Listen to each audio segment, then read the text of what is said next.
Well, I think you have to focus on the bigger picture in China, which is that you have a long-term secular deceleration in that economy. Spent the better part of 3 decades growing at close to 10%. Now is on the other side of that and gradually decelerating. So you have that, which is not, you shouldn't be confused and shouldn't invest on a tactical horizon based on that.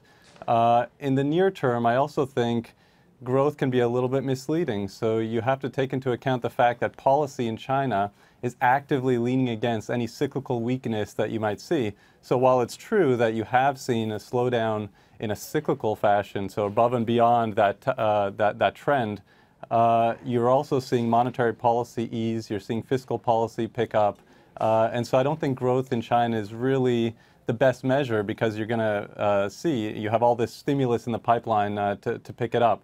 So I think when we extrapolate from that into our broader emerging markets view, I think you have to be particularly agile here. Right now we're sitting at neutral, kind of waiting on the sidelines as lots of the negative news and tighter financial conditions roll through.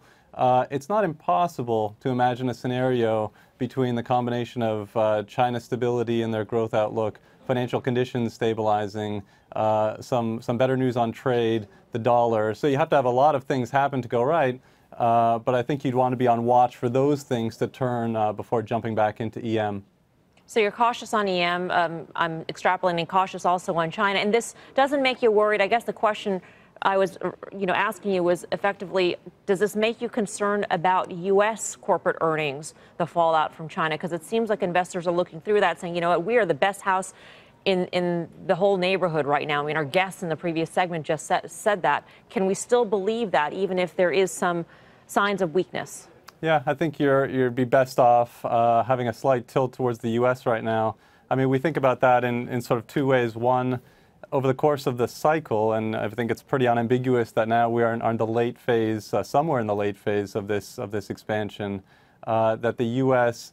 is your defensive ballast against the ultimate end of the cycle. So even though last week the U.S. didn't outperform because the nature of the shock was coming out of the U.S., when it matters, and I think when the big growth shock hits at the end of this cycle, that's the market that's going to outperform.